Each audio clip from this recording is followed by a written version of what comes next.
오늘 안산에 위치한 청궁도령입니다. 반갑습니다.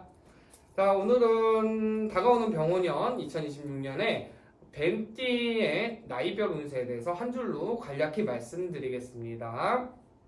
신사생, 25살 신사생의 뱀띠 여러분들 같은 경우는 내년에 26이 되는 거죠. 이분들 같은 경우는 인간관계나 사람관계에서 충돌이 많이 오고 연인들은 이별이나 흩어짐들이 많이 들어오기는 하는데요. 다시 제가 봤을 때는 이 인간관계에 대한 고리를 본인이 조금 잘 조절을 해서 내가 조금 충동적으로 끊고 매짐을 안 했으면 좋겠다. 이 관계를 잘 유지해 나갔으면 좋겠다고 싶어요. 뭐 요즘 세대 분들이 그렇지만 싫으면 아니고 딱 끊어내고 그냥 딱 회피해 버리는 경우들이 많잖아요. 그런데 내년 한 해 같은 경우는 내가 내 사람들이 너무 귀해요. 그렇기 때문에 내가 말로 전하는 것들을 조금 조심하셔야 되고 그에 따라 내가 분명히 어려움이 생길 거고 더 큰 구설이 되기 때문에 이런 것들을 많이 조심하셔야 되는 해운년이다 싶어요. 이분들 같은 경우는 내년에 조금 주춤하는 해운년이라고 볼 수 있는데 그 인간관계도 인간관계지만 내가 취업이라든가 아니면 또는 공부하는 데서 조금은 슬럼프가 올 수 있고 조금은 느려질 수 있어요. 그래도 이분들 같은 경우도 내년 신사생 분들은 어디까지나 내가 조금 그 감정의 기복을 조금 조절하고 내가 내년은 또 준비하는 해운년이라고 생각한다면 그래도 큰 무리 없이 보낼 수 있는 해운년이 아닐까 싶습니다. 다음으로 37살 기사생의 뱀띠분들 같은 경우 고생이 많았습니다. 이분들 같은 경우 너무나도 어려움이 많았어요. 2년, 3년 전으로부터.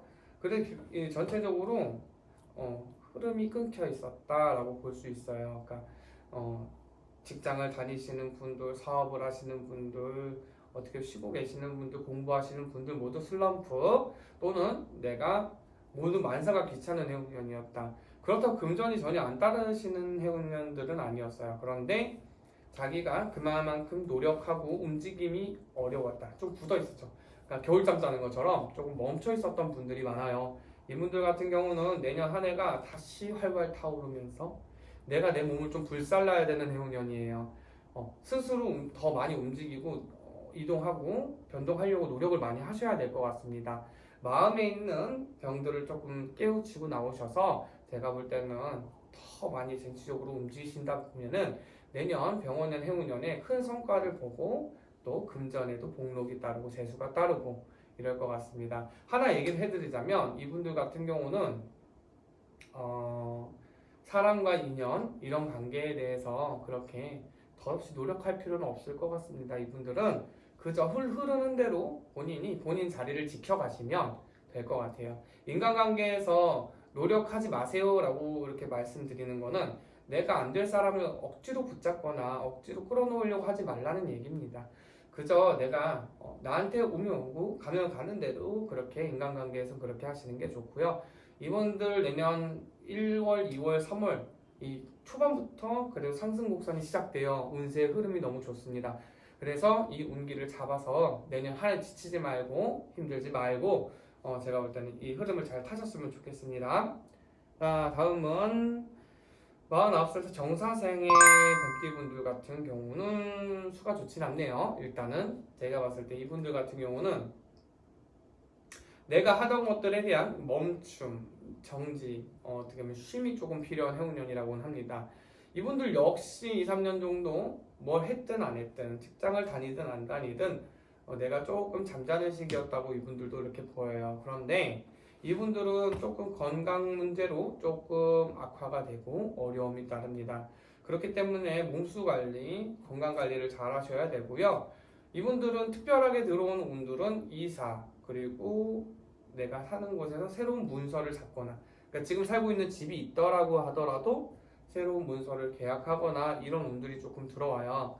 그래서 이분들 같은 경우는 다른 건 몰라도 이사 갈 때 방향과 날짜를 조금 잘 보고 신중하게 가셨으면 좋겠습니다.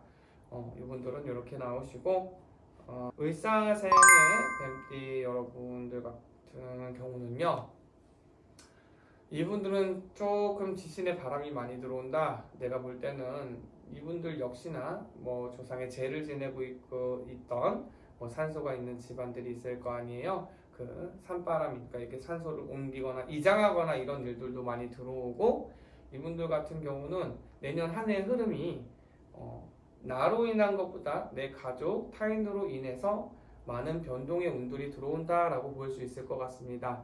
또한 이 운들이 나한테 나쁜 영향을 주는 건 아니지만 변화가 들어온다는 것 자체가 뭐 가족이 분가를 한다든지 아니면 좀 떨어지게 된다든지 이사를 한다든지 이런 운으로도 볼 수 있고요. 내년 한 해는 산소를 없앤다거나 아니면 뭐 묘를 파묘하거나 이런 일이 없어야 될 것 같습니다. 이분들 역시 장사를 하시는 분들은 내년 한 해가 조금 삐걱거리더라도 또 한 해를 버텨나가고 올해보다는 조금 상승하는 걸로 보이니까요. 지금 하시는 일에 대해서 놓지 마시고 아직 6년, 7년은 더 해도 됩니다. 일을 하셔야 돼요. 6년, 7년은 내 그 자리를 벗어나지 말란 얘기예요. 사실 물론 사람마다 각기마다 다르겠지만 그 자리에서 4, 5년 이상 이렇게 일을 하셨던 분들은 움직이지 않는 게 맞고, 오늘 이분들 같은 경우는 6년, 7년 내가 있는 자리에서 멈추지 말고 조금 달려나가봐라 이렇게 조금 나옵니다. 자, 오늘 마지막으로 개사생의 분들 같은 경우는 이분들한테는 다른 것보다는 내가 가진 금전에 의해서 막힌 운이 뻥 뚫리는 느낌으로 들어오네요. 지금 묵혀왔던 일들이라든지 어려웠던 일들, 뭐 어떤 일이 됐든 내가 운세의 흐름 여기가 지금 막혀 있어. 지금 막볼 내가 이제 막혀 있는데 여기를 팡 뚫린 것처럼, 하수구가 빵 뚫린 것처럼 마음 한켠에 답답했던 모든 것들이 하나둘씩 풀려나가고 좋아지기 시작하는 해운년이라고 볼 수 있겠습니다. 그래서 이분들 같은 경우는 내년 한 해 그래도 병원년의 해와 조화롭게 잘 어울리면서 그동안에 걱정거리, 쌓아왔던 걱정거리, 조금 묵혀왔던 걱정, 금전에 뭐 거래했었다든가 아니면은 내가 뭐 빚이 있었다면 그거를 다 갚아 나간다든지 종료가 된다든지, 오늘 내가 가슴 답답했던 일들, 자손이 결혼을 못했다면 또 결혼이 성사가 된다든지, 자녀들이 또 아이를 갖지 못했다면 그 아이가 또 생긴다든지, 그런 내 가슴에 먹먹하고 답답했던 일들이 하나는 뻥 뚫려 나간다라고 저는 볼 수 있겠습니다. 이분들 역시 건강신수가 조금 불안하게 들어오지만 내년 1, 2월을 조금 조심해서 넘기신다 그러면 별 문제 없을 것 같습니다. 자, 어찌됐든 을사년이 넘어가면서 다가오는 병원연의 뱀띠분들 많이 고생하셨어요. 진짜 어려움도 많으셨고, 내년 한 해가 이분들한테 대박이다, 너무나도 좋다 이렇게 나오는 건 아니지만 그래도 내년을 기점으로 새로운 시작, 그러니까 지금 힘들었던 해운년들보다는 다른 시작의 발단이 되고 다시 이제 뭔가를 쌓아나갈 수 있는 준비가 된다 그러니까 지금 멈춰있던 분들 있죠? 자리에 일어나서 움직이세요. 움직이고 뭐라도 하세요. 그렇게 하셔야지 내년에 운기를 그대로 받으시고 내년이 또 복으로 좀 들어올 수 있는 해운년이 아닐까 싶습니다. 여러분들 움직이십시오. 저는 안산에 있는 청궁도령이었습니다.